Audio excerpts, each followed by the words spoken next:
Que a graça e a paz de nosso Senhor e Salvador Jesus Cristo seja com você hoje e sempre.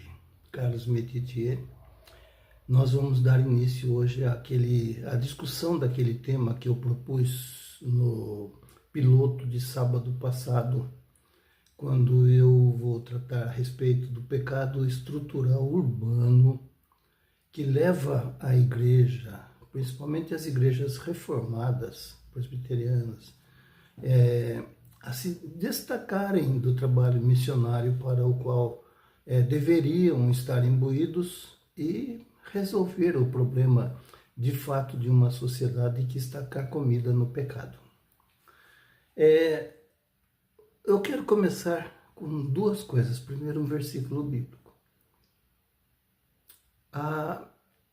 Algumas vezes o inimigo usa de uma expressão muito corriqueira no nosso meio, que ele sempre começa com uma suspeita, vamos chamar assim. Se foi com Eva, foi assim que Deus disse que vocês não podem comer de nada do jardim? Não, podemos comer de tudo menos. Então aí se estabelece aquele velho diálogo que está lá em Gênesis capítulo 3, e a gente fica então preocupado com a decorrência do que foi que aconteceu. Depois, nós vamos passar já agora para o Novo Testamento, quando o Senhor foi batizado, o Senhor Jesus foi batizado pelo seu primo João, nas águas do Jordão, e ele se retira para o deserto com a finalidade de se preparar. Depois de 40 dias, 40 noites, sem comer, sem beber, é óbvio que como humano ele sente fome, e aí então o tentador se apresenta novamente, né? Se você realmente é o Filho de Deus, manda que... E aí então nós conhecemos as 3 tentações, mas o que me chama a atenção é o final. E o diabo retirou-se da presença de Jesus. Por quê? Porque não pôde vencê-lo. E o Senhor usou sempre as Escrituras para rebater as investidas diabólicas. E John Smith, John Smith foi um evangelista, se não me falha a memória, do século XVII ou século XVIII, que escreveu muito a respeito da missão da igreja. E ele tem, acho que no segundo livro que ele escreve, ele tem uma sentença, uma frase que chama muito a minha atenção e deve chamar também a sua atenção. Quando ele diz a seguinte: e o diabo, tentando tirar Jesus dos passos do projeto de salvação da humanidade e não conseguindo, voltou-se contra a igreja e está conseguindo. Isso é muito sério. E aí eu venho para a minha primeira pergunta. A forma da vida da igreja e a presença dessa forma na vida da igreja hoje é uma afirmação, um sério empecilho à obra da evangelização? Eu quero retomar o assunto a partir daí. Conforme eu disse, aquilo foi um piloto em que eu amontoei basicamente todos os assuntos que eu escrevo e trato deles dentro do livro que eu estou editando, chamado Pecado Estrutural Urbano, e como esse pecado tem levado a igreja do Senhor Jesus Cristo nos tempos presentes a se desviar da sua função principal, que é o trabalho da evangelização. Eu vou usar esse livrinho aqui, ó. Lembra que eu falei dele? Igreja, onde estás? 1968 ele foi editado. E quero fazer algumas colocações também subtraídas desse livro aí. Essa preocupação com a distopia chamada igreja, não é uma utopia, é uma distopia chamada igreja, ela começa a tomar forma e começa a aprimorar a sua necessidade, o seu interesse por isso, lá talvez desde os idos de 1954, ou seja, ainda a primeira década, não, os primeiros 5 anos iniciais da década de 1950, 51, 60, quando começa a ver que realmente há uma fuga da presença necessária da igreja como mentor, não só mentora, mas também pregadora, hoje eu estou com dificuldade de falar, pregadora e distribuidora do verdadeiro evangelho do Senhor contido nas Sagradas Escrituras. E isso vem desde lá, conforme eu disse, desde 1954, talvez até um pouco antes disso, quando a igreja, o Concílio Mundial de Igrejas começou a tomar conhecimento de que a coisa estava degringolando, estava indo para um caminho errado.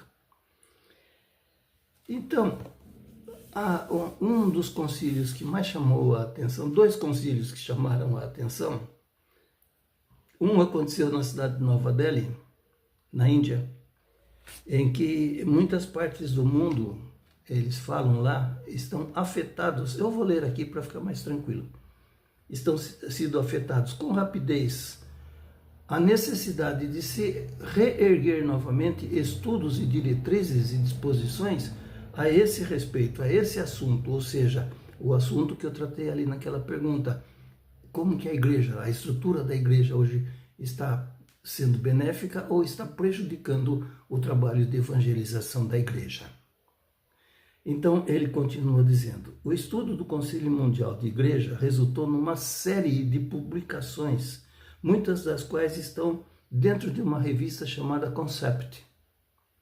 É um periódico, era na época um periódico que ainda era mimeografado, não era impresso como nos livros atuais, era mimeografado e que continha ali então os documentos e relatos importantes que eram publicados de tempo em tempo com a finalidade do quê? De trazer novamente a igreja à sua finalidade principal, a evangelização.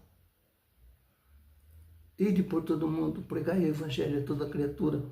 Não é uma coisa que serviu lá atrás para os discípulos e posteriormente apóstolos e que agora já não tem mais valor para nós. Não, isso é nosso, é nossa obrigação. Isso é condition sine qua non da igreja de todos os tempos, não só do passado, mas também do presente e, quiçá, a igreja do futuro até a volta do Senhor Jesus. Então não temos como ficar preocupados, não. Nós temos os requisitos básicos, nós temos as orientações básicas, estão todas contidas ali na Palavra de Deus, na Bíblia Sagrada. E por que nós não os usamos? Porque não conhecemos a palavra. Nós estamos nos tornando decidiosos. Hoje eu estou bom de palavras difíceis, mas é bem isso mesmo, nós estamos sendo relaxados em conhecer e prosseguir a conhecer o Senhor. Por quê? Porque nós estamos desleixando de estudar a palavra de Deus com afinco. Uma vez, quando eu estava pregando numa igreja, eu tinha sido convidado para pregar naquela igreja, lá acho que no oeste de Minas Gerais, né? Eu perguntei para a igreja, enquanto eu falava, eu gostaria de saber aqui quantos leem a Bíblia. Aí muita gente levantou a mão, eu leio, quase todos levantaram a mão e tal. E eu os encarei e disse assim, não façam isso, gente. Não façam isso, não percam seu tempo lendo a Bíblia. A Bíblia não é para ser lida. A Bíblia é para ser, presta atenção, a Bíblia é para ser estudada, de ponta a ponta, passando inclusive pelas genealogias contidas ali, para que nós possamos compreender o propósito de Deus para a salvação do ser humano. E é esse estudo que vai acabar nos levando a uma situação em que nós teremos facilidade para chegar onde quer que seja e conversarmos com as pessoas apresentando a verdade da palavra pregada. Então, desde 1954, um pouquinho antes, já começam isso aí. Então, veja bem, voltando aqui ao que eu quero dizer hoje para vocês. Por exemplo, vou fazer algumas citações. Eugene L. Stockwell foi um dos estudantes, inclusive esse Stockwell ele era metodista. Eu falo era porque hoje ele já não está mais entre nós, está na glória. Da Junta de Missões da Igreja Metodista dos Estados Unidos, procurou resumir as grandes preocupações desse estudo em seu trabalho intitulado Claimed by God for Mission, The Congregation Seeks New Forms. O inglês está bom. O que significa isso aí? Claimed by God for Mission. Clamem ao Senhor para a missão. Clame a Deus pela missão. Por quê? Por uma razão muito simples. A congregação precisa procurar novas formas para a pregação do Evangelho. Não significa romper com as estruturas escriturísticas, mas uma forma diferenciada de resolver os problemas, de fazer as pessoas entenderem a sua situação de afastamento de Deus para aproximarem-se de Deus de verdade. Por exemplo, em 1954 nós tínhamos já computadores, nós tínhamos smartphones, com tudo isso que nós temos nas mãos hoje, que pode ser máquina fotográfica, que pode ser canal de televisão, que podemos ver o jogo do nosso time predileto através dos nossos smartphones. Esse que eu estou usando para poder gravar o que eu estou falando com os meus amados amigos e amigas. Uma outra seleção daquilo que pode melhorar a nossa compreensão da necessidade de aprimorar a maneira e a forma de falar de Jesus Cristo para as pessoas. Desculpem, utilizando inclusive o que nós temos disponíveis. Gente, hoje nós temos a televisão. Qual igreja usa a televisão para poder transmitir os seus cultos? E vou ser bem sincero, alguns cultos que são transmitidos pela televisão deveriam ser proibidos de serem retransmitidos. Por quê? Porque não leva a nada. Você fica ouvindo o colega ali, se esbaldando, tentando construir uma narrativa mal estudada, mal interpretada, porque não está embasada na palavra de Deus. E qual o objetivo disso? Entreter, levar entretenimento para a congregação. Por isso que a igreja está diminuindo. As pessoas estão procurando igrejas sérias, que a palavra está estruturada, embasada nas Sagradas Escrituras, e cuja palavra pregada desafia o homem a um caminho diferente daquele que ele está levando, dessa porcaria de vida que nós levamos hoje. Eu fico emocionado quando eu fico pensando a respeito disso. Olha, uma seleção, é que esses livros, eu não sei se eles já estão, ou melhor, eles foram editados, inclusive, aqui no Brasil, mas que foram publicados pelo Conselho Mundial de Igrejas. É um outro livro, fonte, que está intitulado Praying for the Mission. Planejando para a missão. Nós não podemos simplesmente fazer como se fazia alguns anos atrás, que alguém ia sozinho lá na praça pública, na escadaria, etc., botava uma caixa, pegava o microfone, um violão, cantava e pensava que então ali ele estaria ministrando a palavra de Deus para as pessoas que estavam ali naquela praça, quando muitos não estavam pouco interessados. E alguns até mesmo tinham a audácia de chegar para ele e falar: cala a boca, você está importunando o nosso sossego, aqui nós queremos jogar truco, aqui nós queremos encontrar namorada, aqui nós queremos... Ninguém tinha interesse pelo reino de Deus. Qual o planejamento da igreja?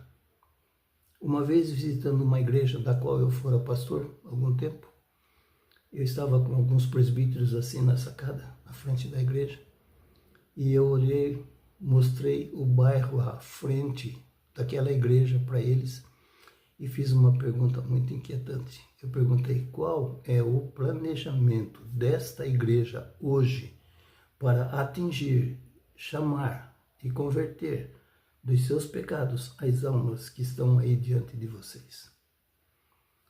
Na mesma hora alguém falou assim: acho que já está na hora de começarmos, vamos entrar. e me largaram sozinho ali naquela sacada. Sabe por quê? Porque a pergunta era pertinente, mas não tinham resposta. Por quê? Porque não tem planejamento. Numa outra ocasião, numa outra igreja que eu pastoreei também, eu perguntei para o conselho, numa reunião de conselho dos presbíteros comigo, eu perguntei qual o planejamento que a igreja está fazendo, por exemplo, para nós atingirmos os negros. Não tem. Qual o planejamento que nós temos, por exemplo, para atingir os japoneses? Não tem. Não tem planejamento. Não tem. Por que não tem? Porque ninguém sabe que precisa planejar adequadamente para que o evangelho seja levado a toda a criatura. Não a alguns, a todos. Então, meus amados amigos, minhas irmãs, nós vamos continuar agora já estamos com 16 minutos, é tempo de parar.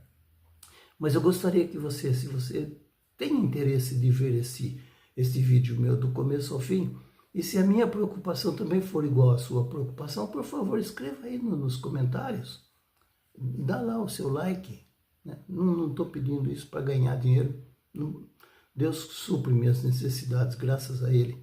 E a bondade dEle e a misericórdia dEle. Ainda há pouco eu tomei meu café da manhã com a minha querida esposa e nós agradecemos exatamente isso. O pão nosso, que nunca tem faltado, porque a misericórdia de Deus nos assiste. Então, compartilhe. E pensa, e se eu tiver errado, escreva aí nos comentários onde que eu errei, para que eu possa me corrigir. Mas se eu estiver certo, compartilha com mais quantos forem necessários, para que também tomem conhecimento do nosso trabalho. Eu volto amanhã dando sequência ao assunto. Hoje nós falamos sobre a falta de planejamento das igrejas para poder atingir um grupo maior de pessoas.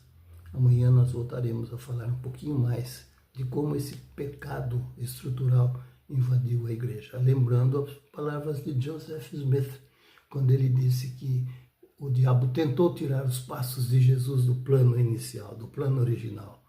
Não conseguiu. Tirou os passos da igreja. E olha o que a igreja é hoje, tá bom? Que Deus abençoe sua vida. Tenha um dia radiante na presença do Senhor. Um beijo no seu coração. Carlos Metiti fica por aqui.